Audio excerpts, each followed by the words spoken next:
السلام علیکم ورحمۃ اللہ وبرکاتہ۔ جیسا کہ ہم نے آپ کو کہا تھا کہ ہم ذوالحجہ کے 10 بیسٹ ڈیز کے بارے میں ڈسکس کریں گے، تو انشاءاللہ اس پورے ویڈیو میں ہم کوشش کریں گے کہ ہم اپنے اعمال کیسے چینج کریں، کس طرح کے ہم اعمال کریں انشاءاللہ ان 10 دنوں میں، تو وہ ہم ڈسکس کریں گے۔ اور میرے ساتھ بہت اسپیشل گیسٹ ہیں سسٹر غزالہ، ان کے ساتھ مل کر ہم اور وہ مل کر انشاءاللہ اس کو ڈسکس کریں گے۔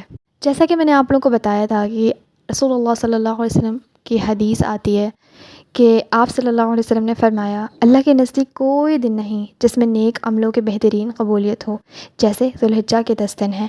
تو اس کا مطلب آپ سمجھ سکتے ہیں، اس حدیث کی انٹینسٹی سمجھیے کتنا ڈیپ ہے یہ حدیث، کہ اس سے بہتر کوئی دن ہے ہی نہیں جس میں اللہ سبحانہ تعالیٰ کو عمل محبوب ہو، جتنا زیادہ ان 10 دنوں میں اللہ کو نیک عمل محبوب ہے۔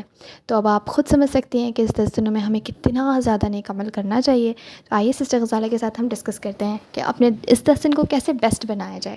آپ نے بتایا کہ یہ 10 دنوں میں جو ہم لوگ عمل کرتے ہیں اللہ کے نزدیک بہت زیادہ محبوب ہے، اور اس سے ہم لوگ سمجھ سکتے ہیں کہ اس 10 دنوں کی کیا فضیلت اللہ کے نزدیک، جب ان 10 دنوں کا عمل اللہ تعالیٰ نے اتنا زیادہ اس کے اجر بتایا ہے۔ صحابہ اکرام کا طرز عمل یہ ہوا کرتا تھا کہ جب بقرعید کا یعنی ذی الحجہ کا چاند نظر آتا تھا تو اس کے بعد اللہ تعالیٰ کی عبادت بہت کثرت سے کیا کرتے تھے، اللہ کی وحدانیت بیان کرتے تھے، ذکر کیا کرتے تھے، نفل عبادت بڑھا دیا کرتے تھے۔ تو آپ جیسے بتا رہی ہیں تو ہمیں بہت ساری نیکی کرنی چاہیے، بہت ساری نیکی۔ تو سب سے پہلے شاید ہمیں اپنے روٹین کو ٹھیک کرنا ہوگا۔ مجھے ایسا لگتا ہے کہ سب سے پہلی چیز جو ہمیں اس 10 دن میں کرنی، جیسے ہم رمضان میں کرتے ہیں کہ ہم تہجد بہت پابندی سے پڑھتے ہیں، تو سب سے پہلی چیک لسٹ میں ہمیں تہجد رکھنی چاہیے۔ پھر سب سے پہلے تو اگر جو لوگ 5 وقت کی نماز نہیں پڑھتے ہیں اس کو وہ صحیح طریقے سے خشوع اور خضوع سے کرنا چاہیے۔ دیکھیے سسٹر، جو 5 وقت کی نماز نہیں پڑھتے ہیں تو نفل عبادت تب آتی ہے جب آپ کا فرض ادا ہو جائے، فرض کے بعد نفل ہے۔ تو جب ہمارا فرض ہی نہیں کمپلیٹ ہوگا تو نفل کہاں سے کریں گے ہم؟ تو جو لوگ وہ نہیں کرتے، لیکن ایسے ہماری سسٹرز جو ہمیں سنتی ہیں تو وہ سب الحمدللہ 5 وقت کی نمازی تو ہیں ہی۔ تو میں یہ کہہ رہی ہوں کہ ہمیں بیسٹ ڈیز کیسے کرنا ہے، جیسے صاحب آپ نے بتایا کہ صحابہ اکرام اللہ سبحانہ وتعالیٰ کی وحدانیت بیان کرتے تھے، بڑائی بیان کرتے تھے، تو ہمیں ایک تکبیر بھی آتی ہے کہ ہم تکبیر پڑھیں۔ جی۔ اور اسپیشلی تکبیر کے بھی 2 اقسام ہیں، جیسے کہ ہم جانتے ہیں کہ ایک تکبیر مطلق ہوتا ہے اور ایک تکبیر مقید ہوتا ہے۔ جو مطلق ہے وہ تکبیر ہم 1 سے لے کے 9 ذی الحجہ تک پڑھتے ہیں، اور جو اور تکبیر ہے جو ہم لوگوں کو بتائی گئی ہے وہ 10 سے 13، 10 کے فجر سے لے کے 13 کے عصر تک کے۔ تو آپ سب سے پہلے یہ ہمیں جاننا ہے کہ یہ ذی الحجہ اتنا اسپیشل کیوں ہے؟ کیونکہ دیکھیے یہ 10 دن کی عبادت کا ریزن یہ ہے کہ اس کی فضیلت کا سب سے بڑا جو علماء اکرام بتاتے ہیں کہ یہ 10 دنوں میں وہ تمام ارکان جمع ہوتے ہیں جو اسلام کی بنیاد ہے۔ جیسے کہ اسلام کی بنیاد پہلے توحید پر آتی ہے، پھر نماز ہے، پھر روزہ ہے، پھر زکوٰۃ ہے، پھر حج ہے۔ تو یہ تمام عمل آپ دیکھیے گا کہ 1 سے 10 تک میں ہم یہ تمام عمل کرتے ہیں۔ ہم روزہ بھی رکھتے ہیں، نماز بھی پڑھتے ہیں، حج بھی کرتے ہیں، صدقہ بھی دیتے ہیں۔ تو اس لیے اس اعتبار سے یہ 10 دن بہت زیادہ فضیلت رکھتا ہے۔ بے شک، اور ایسا پھر موقع دوبارہ کبھی پورے سال میں نہیں آتا ہے۔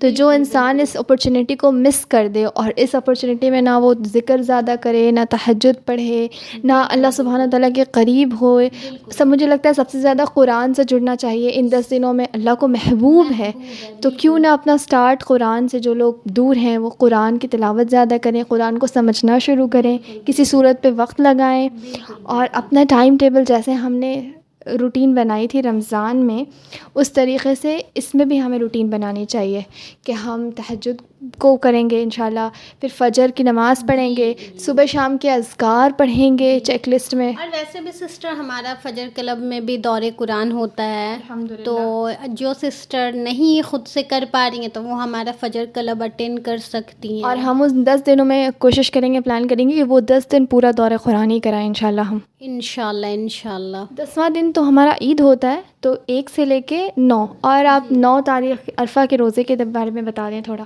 جی ہاں، عرفہ کے دیکھیے رسول اللہ صلی اللہ علیہ وسلم کا یہ عمل ہوا کرتا تھا کہ وہ 1 سے لے کر 9 یہ ریگولر 9 روزہ رکھتے تھے. اور عرفہ کے روزے کا صرف اگر کوئی شخص نہیں 9 روزہ رکھ پاتا تو وہ عرفہ کے دن کا رکھے، کیونکہ عرفہ کے دن کے روزے رکھنے کا یہ بتایا گیا کہ پچھلے 1 سال کے گناہ معاف ہو جائیں گے. ماشاء اللہ، تو اتنی بڑی فضیلت ہے. پہلے تو ہمیں کوشش کرنی چاہیے کہ ہم 9 کے 9 روزے رکھیں اگر اللہ نے ہمیں صحت دی ہے، تندرستی دی ہے. لیکن اگر پاسبل نہیں ہے تو 9واں روزہ ضرور رکھیں جو کہ عرفہ کا دن ہے نا سسٹر؟ بالکل بالکل بالکل 9 روزہ ایک دم خاص کر ہمیں رکھنے ہی چاہیے. اور جو اگر صحت سے مجبور ہے تو پھر تو ان کے ساتھ قدرتی مجبوری ہے.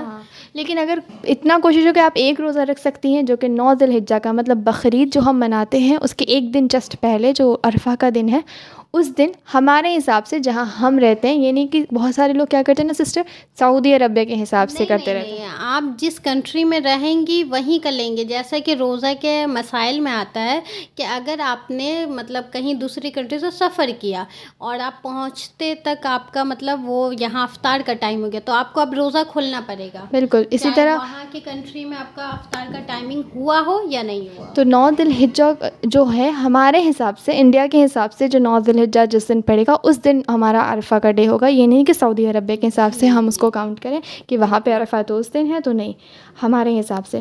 اور ایک چیز سسٹر ہمیں بتا دیں کہ تکبیر کے بارے میں کہ ہمیں کیا تکبیر پڑھنی ہے. دیکھیے تکبیر کے معاملے میں یہ ہے کہ 1 سے 9 تک آپ تکبیر کوئی سا بھی پڑھ سکتی ہیں، چاہے تو اللہ اکبر، سبحان اللہ، کوئی سی بھی تکبیر. لیکن ایک جو تکبیر میں بتا رہی ہوں اس کو مسٹ ایک دم ضروری ہے، سمجھ لیں لازمی بھی کہہ سکتی ہیں آپ اس کو، کہ آپ 9 ذی الحجہ سے لے کر 13 ذی الحجہ تک آپ اس تکبیر کو ہمیشہ ہر نماز کے بعد اور ویسے بھی اور چلتے پھرتے مطلب کام وغیرہ بھی کر رہی ہیں تو آپ اس تکبیر کا ورد کر سکتی ہیں. ہاں یہ تکبیر اللہ اکبر لا الہ الا اللہ واللہ اکبر وللہ الحمد. اس تکبیر کو آپ کو 9 ذی الحجہ سے یعنی فجر سے لے کر 13 ذی الحجہ کے عصر تک ایک دم مسٹ ہے کہ آپ کو پڑھنا. اگر آپ کا گھر ایسا ہے کہ جہاں پردہ ہے، مطلب آپ کی آواز کی بے پردگی نہیں ہوگی، نان محرم آپ کے گھر میں نہیں ہے، تو تھوڑا زور آواز سے یعنی بلند آواز سے آپ پڑھ لیں. اور اتنا بھی بلند آواز سے نہیں کہ پڑوس والے کو تکلیف ہو جائے کہ پڑوس والے آ کر بولیں کہ اب تھوڑا سلو میں آپ لوگ پڑھیں. ویسے بھی جب 1 ذی الحجہ سے یہ تکبیر ہم پڑھیں گے انشاءاللہ، لیکن 9 سے 13 تک بہت اس کا اہتمام کریں گے، اہتمام کے ساتھ انشاءاللہ ہم پڑھیں گے اور اپنی روٹین کو ٹھیک کریں گے، زیادہ نماز. اور سب سے امپورٹنٹ چیز پہ تو ہم نے بات نہیں کی، دعا بہت زیادہ مانگیں گے اللہ سبحانہ و تعالیٰ کو. دعا بھی اس میں چانسز زیادہ ہے قبول ہونے کے، اور دعا بھی ایک بہت بڑی عبادت ہے. ایسا موقع نہیں چھوڑنا چاہیے. بالکل یہ سب موقع ہے نا کہ دعا کا ایک دم قبولیت میں ذرہ برابر بھی شک نہیں ہے. تو اگر کسی کو بھی کوئی چیز کی خواہش ہے تو اس 10 دنوں میں کثرت سے اس چیز کو مانگے اللہ سے.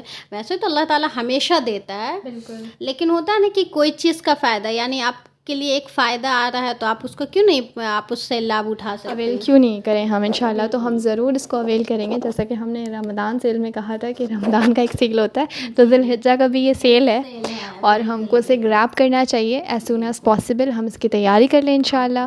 اور جتنے بھی مسائل ہیں قربانی کے وہ تو ہم واٹس ایپ پہ آڈیو گروپس میں بھیجتے ہی ہیں انشاءاللہ. لیکن یہ چیز ہے کہ اپنے اعمال کو ایک دم سیٹ بیلٹ باندھ لیں اچھے طریقے سے، اور انشاءاللہ ان 10 دنوں میں روزہ رکھ سکتی ہیں تو روزہ رکھیے. صدقہ دیجیے، صدقہ باکس بنا لیں، اس میں روز صدقہ ڈالیں، وہ بیسٹ ہوتا ہے.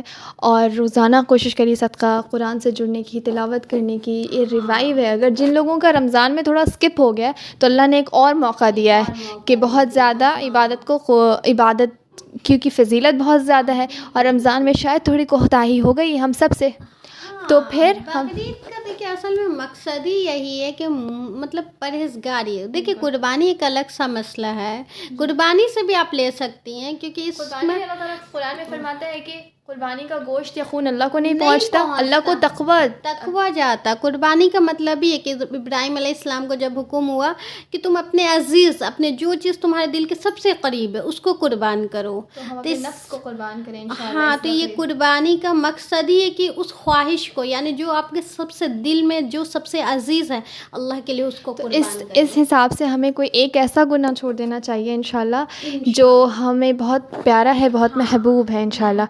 تو آپ سب بھی ارادہ کیجئے، ہم بھی دل میں ارادہ کرتے ہیں کہ ہم کوئی ایسے گناہ کو بھی قربان کریں گے انشاءاللہ. ساتھ ساتھ قربانی تو کرتے ہیں الحمدللہ، اپنے گناہوں کو بھی قربان کریں گے انشاءاللہ. انشاءاللہ. اللہ تعالیٰ یہ 10 دن ہمارا سب سے بہترین 10 دن بنائے اور ہمیں عمل کرنے کی توفیق عطا فرمائے، زیادہ سے زیادہ ذکر اذکار کرنے کی. اور ذکر کرنے کے ایک اور بہت فائدے نا سسٹر کہ ہمیں وضون میں ہونا ضروری نہیں ہوتا، بالکل پاک ہونا ضروری پاک ضروری نہیں ہے. سب سے زیادہ ہماری پیاری بہنوں کو تو اس مسئلہ ہو جاتا ہے کہ وہ خاص ایام جو ہوتا ہے تو اس میں تھوڑا مسئلہ ہو جاتا ہے. تو اس میں یہ بھی آپ کے لیے بہت اچھا ہے کہ آپ بنا وضو کے، بنا طہارت کے بھی آپ ہمیشہ اٹھتے بیٹھتے آپ ذکر کر سکتی ہیں. اسی لیے ذکر کا موقع نہیں چھوڑیں اور اس 10 دن کو اپنا بیسٹ ڈیز بنائیے اور ہم سب کو دعویٰ اسکواڈ کی ٹیم کو اپنی دعا میں یاد رکھیں انشاءاللہ. چلیں اپنا بہت سارا خیال رکھیے. السلام علیکم ورحمۃ اللہ وبرکاتہ. وعلیکم السلام ورحمۃ اللہ وبرکاتہ. يا لا لا يا لا لا لا لا لا يا لا لا لا يا لا لا